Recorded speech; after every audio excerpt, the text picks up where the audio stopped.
திமுகவை அழிக்க நினைத்தவர்கள் அழிந்து போனார்கள் என்று திமுக பொருளாளர் ஸ்டாலின் தெரிவித்திருக்கிறார். மக்கள் தேமுதிகவை திமுகவில் இணைக்கும் விழா சேலம் கோட்டை மைதானத்தில் நேற்று நடைபெற்றது.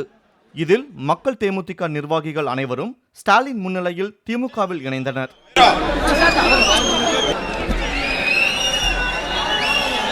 நிகழ்ச்சியில் பேசிய மு.க. ஸ்டாலின், தமிழர்களுக்கு பாதிப்பு ஏற்படும் போதெல்லாம் குரல் கொடுக்கும் இயக்கம் திமுக தான் என்றார். மக்கள் நல கூட்டணி என்று ஒரு அமைப்பு, ஒரு கட்சியை தொடங்கினார்கள், ஒரு கூட்டணி அமைத்தார்கள். அந்த கூட்டணி அமைந்த நேரத்தில் எல்லோரும் என்ன சொன்னார்கள்?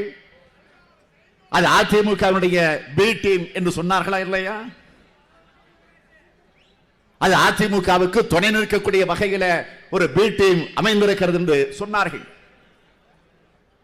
ஆக இந்த மக்கள் நல கூட்டணி அமைந்ததற்கு பிறகுதானே நம்முடைய சகோதரனுக்கு கோபம் வந்தது, ஆத்திரம் வந்தது, வேகம் வந்தது, வீறு கொண்டு எழுந்தார்கள். பி டீமாக இருந்து நின்றவர்கள் ஜீரோ டீமாக மாறிவிட்டார்கள். பி டீம் என்பது ஜீரோ டீமாக போயிடுச்சு. ஆனால் இங்கே கம்பீரமாக வந்து உட்கார்ந்து இருக்கிறார்களே, நாங்கள் இப்போது ஹீரோ டீமாக இருக்கிறோம் என்ற நிலையிலே இங்கே வந்து அமர்ந்திருக்கிறார்கள். உண்மை. திமுகவை அழிக்க நினைத்தவர்கள் அழிந்து போனதாகவும் ஸ்டாலின் தெரிவித்தார். முன்னதாக பேசிய சந்திரகுமார், தேமுதிகவினரை திமுகவிற்கு வருமாறு அழைக்க தமக்கு உரிமை இருப்பதாக தெரிவித்தார்.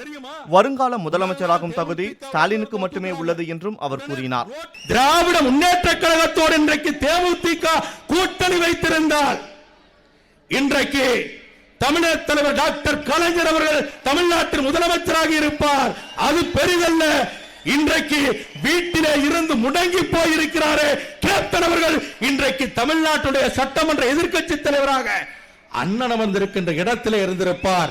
அண்ணன் இன்றைக்கு தமிழகத்துடைய துணை முதலமைச்சராக தமிழ்நாடு முழுவதும் சுற்றி சுற்றி இன்றைக்கு பணியாற்றி இருப்பாரா இல்லையா? கேவலமாக இல்லை. போட்டியிட்ட தொகுதியில உனக்கு டெபாசிட் வாங்குவதற்கு வக்கில்லையா? யாரை பார்த்து பேசுகிறீர்கள்? முதலமைச்சர் மகன் என்கின்ற மமதை இல்லை. சாதாரண மனிதராக திராவிட முன்னேற்ற கழகத்துடைய எளிய தொண்டனாக கைகோர்த்து செல்கின்ற இவர்தானே தமிழ்நாட்டுடைய முதலமைச்சராக வர வேண்டும்.